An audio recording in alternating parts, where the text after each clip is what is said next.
Welcome back into the Big Hit, folks. I'm your host, Chris Hayes. We're talking about three things today: NHL playoffs, NBA playoffs, and NFL draft. We'll start with the NHL with Jake Taylor and Mike Costa. The Maple Leafs and the Bruins are tied going into Game 7. We'll talk about that. The Penguins Capitals are playing once again, too. And the Winnipeg Jets are off to a great start in the playoffs. They're going to face the Nashville Predators. Then we'll switch to the NBA playoffs with Darnell and Izzy. The Sixers are cruising right now, up 3-1 against the Heat. The Pelicans swept the Blazers, and LeBron James and the Cavs are in trouble against the Indiana Pacers. So we'll talk about all that stuff. And then the NFL draft with Steven Langdon, Jared Brown previewing round 1. The Browns might take Darnold or Allen or even Baker Mayfield, who knows, with the number 1 pick. Both the Steelers and Eagles in the first round, who are they going to pick? And then rapid fire questions as well. It's all coming at you soon. Stay tuned here on The Big Hit.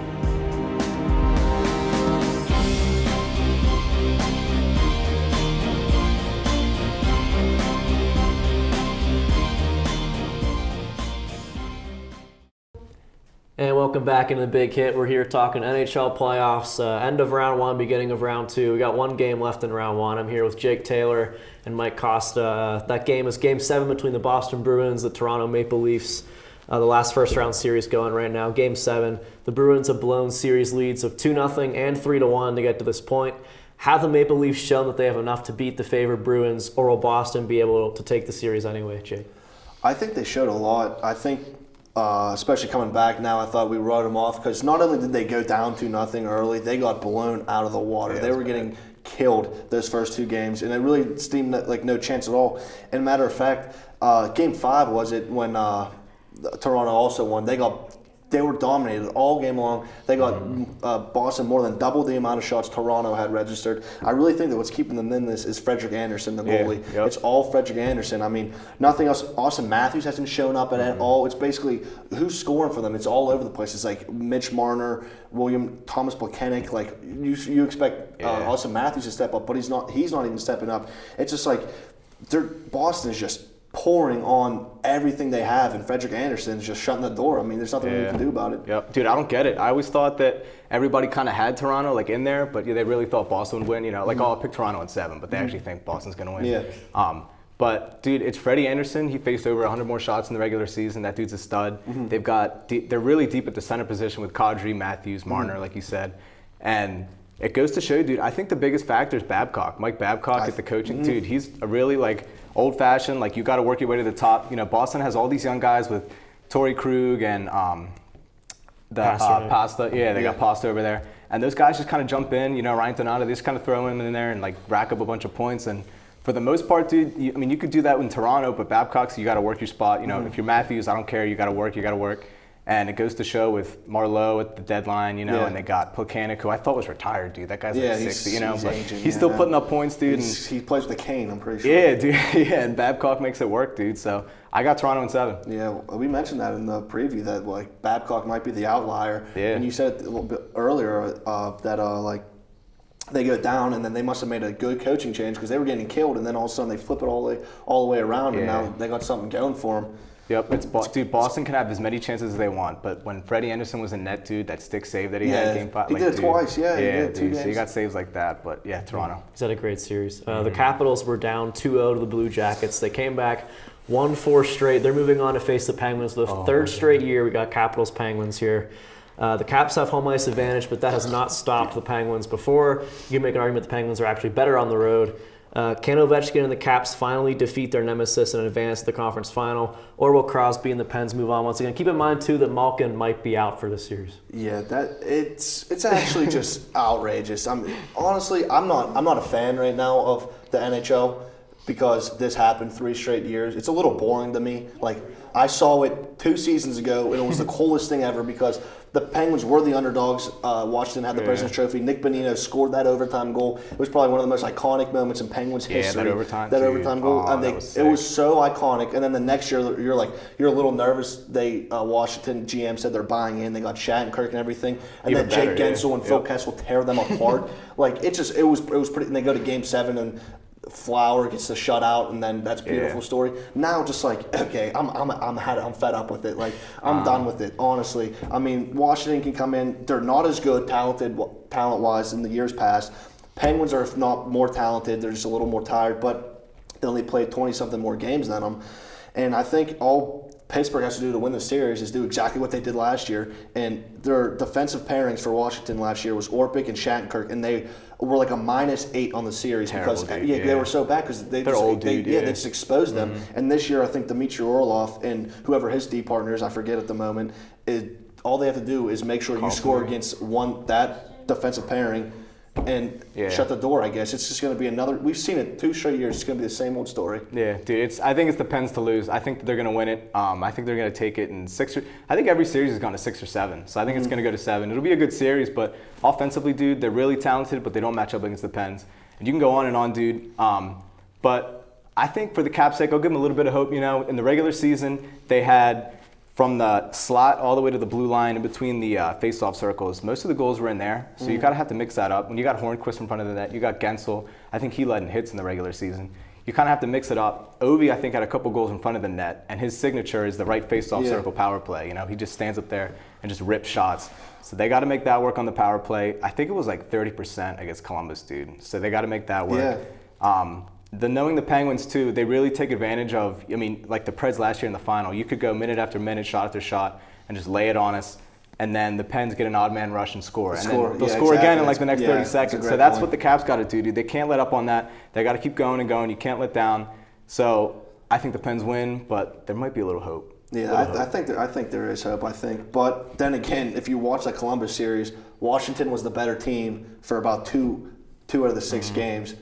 Columbus dominated them. Bobrovsky played well. I mean, Matt Murray's a much better playoff goalie than Bobrovsky. So I really think it's up in the air. And honestly, I'm just going to say Pens and 7 as well. Yeah, Pens and 7, dude. They're going to even if Malkin's out, we're still saying. Oh, if Malkin's out, because they're saying he might be out for a while. So if Malkin's out for a while. Yeah, Gensel kind of throws the whole wrench into it. does. Jake Gensel shows up. He does. I mean, you still got Phil Kessel, who was quiet against the Flyers. So. Yeah. We'll and see. we got Letang this year, so should be a good series once again between the Pens and Caps. But the Winnipeg Jets are a team that made the playoffs this year, and they're killing it right now. They've shown strengths this postseason, their defeat of the Minnesota Wild, but so their second-round opponents, the Nashville Predators, who made the finals last year, as we just mentioned. So we got Jets Predators in the second round. Should be one of the best series of the second round. Do the Jets have what it takes to pull off the upset, or will Nashville take the victory here? I think not only do the Jets have what it takes, I think that Nashville really showed some weaknesses in the first round. I really think that's what's going to kill them.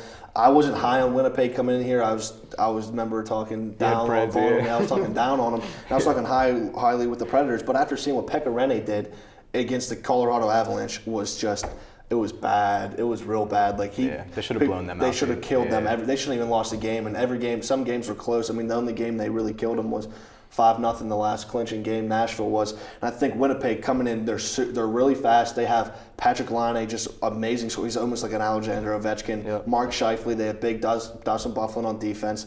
I think that they can score the puck. They can put the puck in the back of the net if they want to, especially if Rennie's playing poorly. And I think that Nashville's at this point might have the hardest ride to the final. I thought they were going to be an easy ride, but I think Winnipeg's going to be a huge bump in the road for them. Yeah, for sure. I'm the same way. I had Winnipeg, I think, maybe going to the final. I'm not sure. But I think Winnipeg's got a really talented roster. Number one, in my opinion, second best offense to the Pens.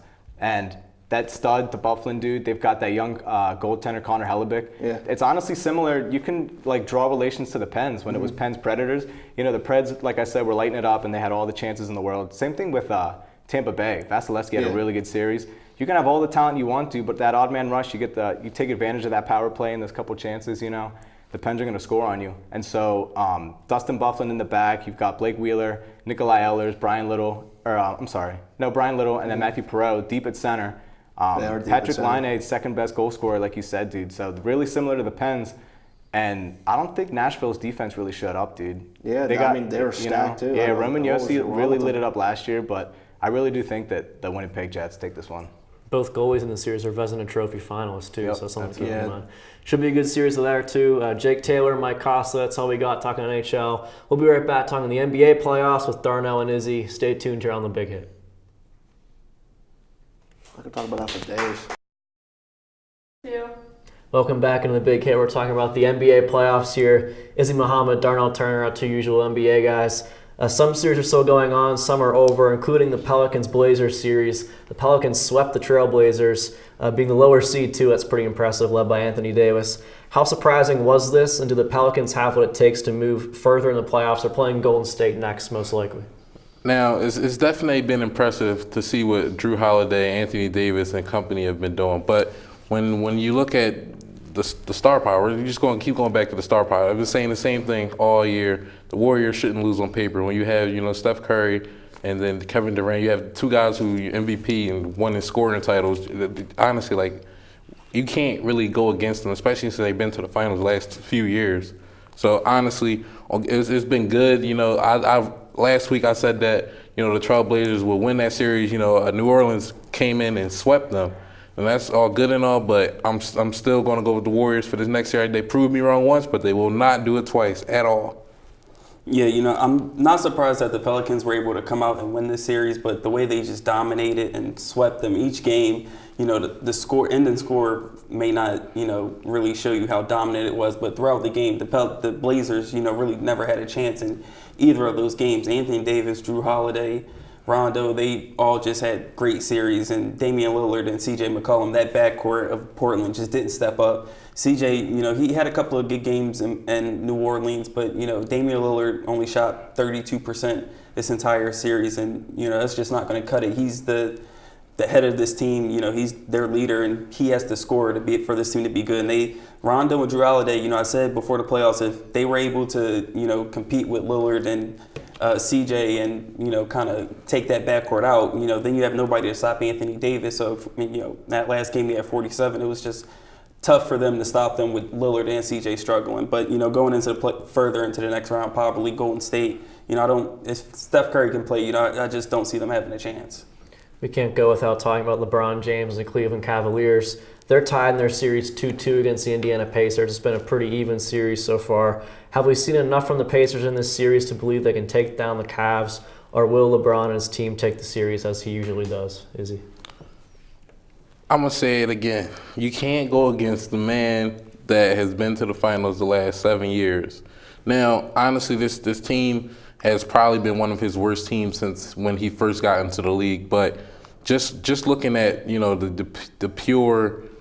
just looking at this series, I don't think that Victor Oladipo and company will have enough firepower to take down LeBron. This is becoming a surprising series just off the fact that Lance Stevenson and Miles Turner seem like they've been really having a lot of good games and been throwing off LeBron James, and J.R. Smith hasn't been having really good games. J.R. Smith, I think, is the key to the missing, the last piece to the missing puzzle for the Cavaliers. I think J.R. Smith needs to have better production if the Cavs want to win this series and end it soon. Because if they don't, they actually might lose this series, and it's crazy to say, but we have to keep watching to find out.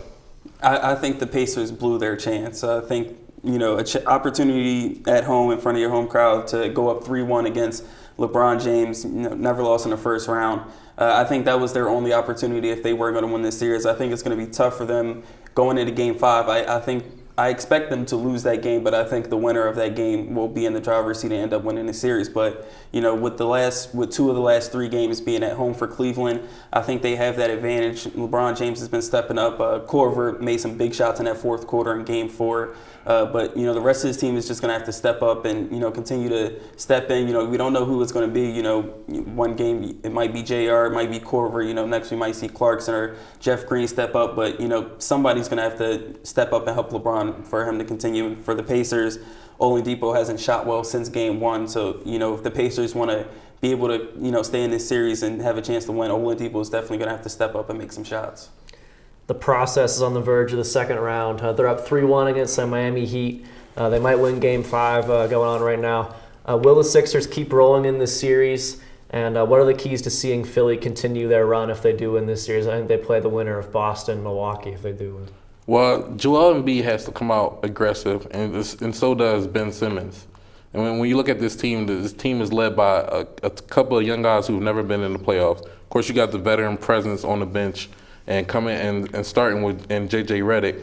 But this team, in order to close out this series, They cannot allow Goran Dragic and Hassan Whiteside, or especially Dwayne Wade, to do what he seems to love to do when he walks into Wells Fargo. And anytime it's a close game, he tries to turn back the clock. Stopping Dwayne Wade will definitely pose one of the better ways for the Sixers to go to win this game, especially looking at just how he's been playing and how this team has been reacting. But I think it's over, honestly. I think it's over tonight. I think Philadelphia wins. Ben Simmons, Joel Embiid, and company will win, especially if Ersan Ilyasova is coming off and making points and being really productive. Then the Sixers will definitely get out of the series tonight. Yeah, this series is over in 5. We don't even need to continue talking about what they need to do to beat Miami. They've shown that Miami just doesn't have enough talent. They can't keep up. They run out of gas in the second half, and it showed each game. They've just ran them out the gym in the second half. So, but continuing going into the next round and future, Joel Embiid is eventually he's going to have to get comfortable on offense, start knocking down some shots. He struggled in Game 4, but defensively he's just been great since he's been back, averaging 4 blocks a game. I think the Sixers can keep up the scoring. They have a lot of three-point shooters, but when that shot isn't falling, you want to be able to dump it down to Embiid and for him to give you easy buckets down low. So he's going to have to, just keep getting consistent on offense. I know that mask has been bothering him, but, he's going to have to wear it to stay on that court. So, he's just going to have to deal with all the discomfort. But, I really like their chances going forward. They played great defensively, and now with him back, they're going to even be better defensively. And, all their three-point shooters on any given game, I think they can beat anybody in the league if they're shooting as well as they have been in a couple of games against Miami. That's all we got with NBA. Izzy Muhammad, Darnell Turner, thanks, guys. We'll be right back with our NFL Draft preview with Stephen Langdon, Jared Brown. Should be good. Stay tuned here on The Big Hit. And we're back here on The Big Hit with our NFL Draft preview. The draft is finally here, and we got 2 NFL experts to break it down, Stephen Langdon, Jared Brown. And let's get right to it. The number 1 pick belongs to the Cleveland Browns for the 2nd straight year. They're going to take a quarterback at 1, it looks like. It looks like it's going to be either Josh Allen, Sam Darnold, or Baker Mayfield is in the mix now. So who will Cleveland select with this pick, and how should they play their strategy with the 1 and 4 overall selections, Brownie? I mean, with their strategy, first pick, you need to get a quarterback and you need to get it right. And these Josh Allen and Baker Mayfield reports, Cleveland, just please get it together and draft Sam Darnold. It's so obvious he's the best quarterback in the draft. I mean, if you look at it, passing accuracy is the most important thing amongst quarterbacks in the NFL. And if you look at their passer ratings in college, the next closest guy was Josh Allen, but was Josh Rosen. And his best game didn't even come close to Sam Darnold's worst game in college, passer rating-wise. So I think it's obvious. You need to get an accurate quarterback. Darnold showed he's creative and mobile with that abysmal Cleveland offensive line. You're going to need that. And sure, the turnovers may be a problem, but you're going to have that with any young quarterback in the NFL. I think Sam Darnold is easily the easiest pick. As for number 4, I think Bradley Chubb would be a great addition to Cleveland. Him opposite of Myles Garrett. That's going to give it a little, I'm not going to say Clowney Watt fear factor, but give it some time. I think that might be a good duo coming from both edges. So it has to be Sam Darnold. Do not screw this up, Cleveland. It's so simple. And then get Bradley Chubb, work on the other side of the ball, get the best talent out there while it's available. Yeah, Sam Darnold definitely has to be number 1. The turnover is a bit of an issue, but I think he has the most potential starting as a quarterback. I don't know if he's going to be a week 1 starter. I think they should start Tyrod Taylor the first couple weeks, just to get him a little into the groove of things. And with the number 4 pick, I'm actually going to go with Quentin Nelson out of Notre Dame. Great offensive lineman. I think he's the 2nd best player in the draft, personally. Looking at his tape, it's incredible. Definitely the most pro-ready. Absolutely incredible. I compared him to Zach Martin. Also went to Notre Dame. Notre Dame produces a ton of NFL-ready linemen. I think Quentin Nelson is a great addition to that Browns offensive line. So both PA teams, the Steelers and Eagles, have 2 of the last 4 picks in the first round. Eagles having the final pick because they won the Super Bowl this year. So what do the Pennsylvania teams need to do in the first round and beyond here? Well, for the Steelers, we need a middle linebacker. I know there's rumors of Shazier making a possible return. but we can't worry about that because next year's already ruled out. And we saw it once Shazier went down. Our run defense got totally exposed. Up the middle, our pass defense was abysmal. Blake Bortles put up 42 points against the Steelers. And literally, that's just, in my opinion, it's because of the absence of Ryan Shazier. We have no speed to cover the zone in the middle. As for Philadelphia, I think they might want to pick up a big wide receiver because if you saw how they played last year, I know they have Aguilar. They just picked up Mike Wallace. A lot of good things going on with that receiving core. But you have Carson Wentz returning from an injury, and they do a lot of heavy traffic throws in the middle. So if you just get Carson Wentz a big target, give him a lot of room to throw to, I think that would help make the transition from his injury a lot smoother. I think for Pittsburgh, linebacker is a big question mark for him, but I think defensive back is also going to be a big issue. And there's some pretty decent corners and safeties laid on in the first round that I think that they should look at.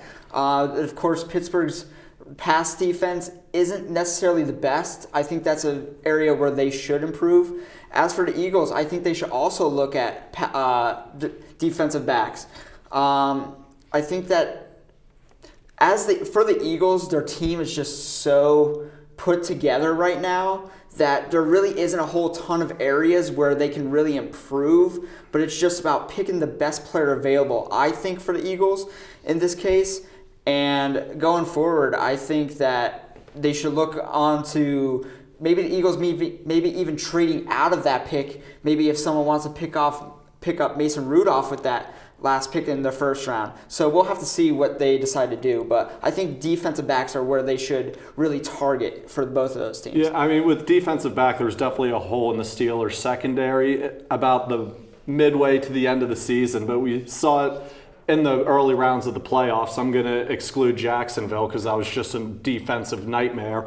But in the earlier rounds of the playoffs, Joe Hayden returning, you also saw Artie Burns. A lot of the weight came off him.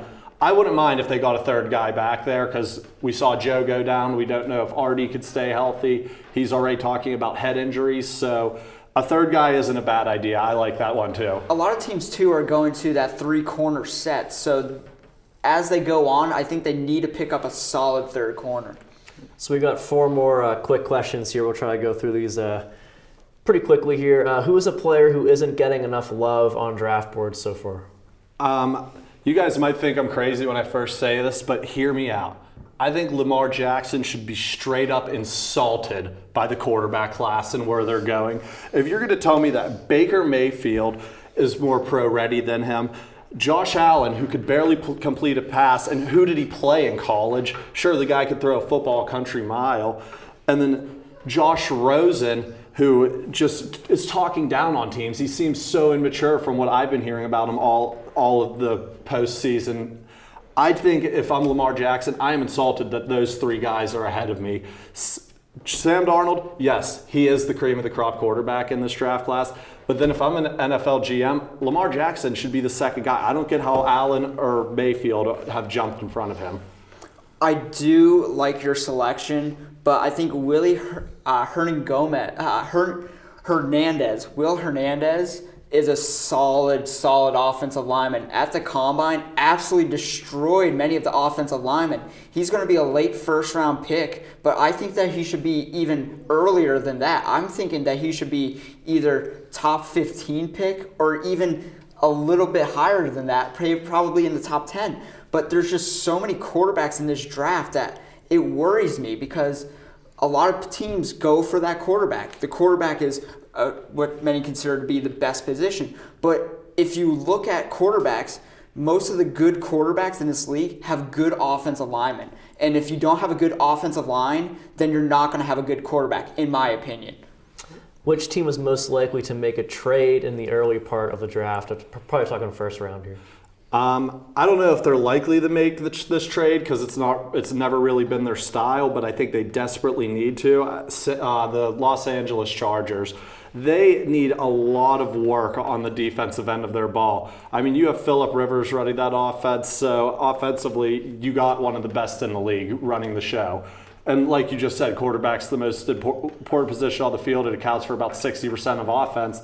So if you're squared away there, the offensive dominoes will kind of fall. But defensively, that is why the Chargers missed the playoffs this year. They couldn't keep teams out of the end zone. So if the Chargers could move up, maybe just four picks, or maybe make a big jump and pick up a Minkah Fitzpatrick, I think that would be a huge advantage for them. But we really have never seen the Chargers do that often, so I'm not sure if they will.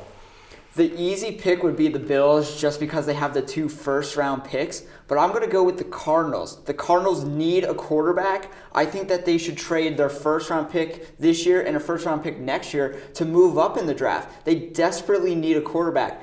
Carson Palmer, of course, retiring, so they don't really have a so-called great starting quarterback, so maybe they move up to pick a Josh Allen or maybe a Baker Mayfield. I think Baker Mayfield would really fit Arizona. He's a good young talent. Arizona needs something that's really going to jump off the page and put them on the map. They haven't been really on the map since Kurt Warner was there several years ago. So I think the Cardinals need to trade up in the draft to pick a quarterback. They picked up Sam Bradford, but he's very injury prone. Yeah, he's very injury prone, and he's a big question mark as far as talent-wise. With Bradford there, he's a very career professional guy. So I agree with you. If Arizona does trade up, they need to get a quarterback. And a Baker Mayfield wouldn't be a bad idea. He is not pro-ready, in my opinion, though. No. And I think Sam Bradford would be a nice guy for him to learn how to be mature, learn how to be professional, because we see those question marks with Mayfield. Is he mature enough, or is he Johnny Manziel 2.0? I think that Baker Mayfield would be better suited in a smaller market just because he doesn't have as much pressure. That's why I'm a Jets fan, but I don't want Mayfield in New York because there's just so much pressure there. And you saw he likes to get drunk a little too much. And so that's a big question mark as far as is he ready to make that jump to the NFL? All right, who are we most excited to see get drafted in the first round here? I can't put it to just one player. And I mentioned them before, it has to be this quarterback class, just because this quarterback class is probably the most discussed and debated quarterback class I've seen in my lifetime. No one really knows how any of these guys are going to be when they came out. You had the Mannings, they came out, you knew they were going to be good. Pretty much every year we know who the guy is. This year, even Sam Darnold, he has that huge question mark of turnovers hanging over his head. So I am really excited to see if any of them could get it done, and if any of them can, which ones can. I'm most excited to see where Lamar Jackson goes because some people consider him a quarterback, some people consider him a running back or wide receiver. He's the best athlete in this class by far. Absolutely. So I don't know where he's going to land. A lot of people are saying maybe to the Saints so he can train under Drew Brees for a year or two. But I think Lamar Jackson is going to be a huge question on not only where he goes, but what position he's going to play. Last question, guys. Is there a player who could potentially pull an Aaron Rodgers and see a long slide down draft boards on the first night here? You guys are going to think I'm insane for saying this, but it's going to be Saquon Barkley, and here's why. I do think he is the best talent in this draft, but let's look at the team, and where everybody's locking him in 2 through 4. So let's look at the team needs through 2 through 4.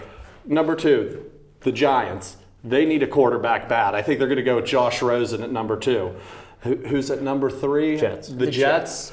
Reportedly, they're sold on Baker Mayfield already, and they need a quarterback too. So where's Barkley going to go? For the Browns, I told you they're taking Bradley Chubb, number 4. So I think we could see maybe go to 5 with the Colts. Frank Gore's getting up there in age. But if the Colts still want to... 5 is the Denver Broncos. The Broncos, you're right.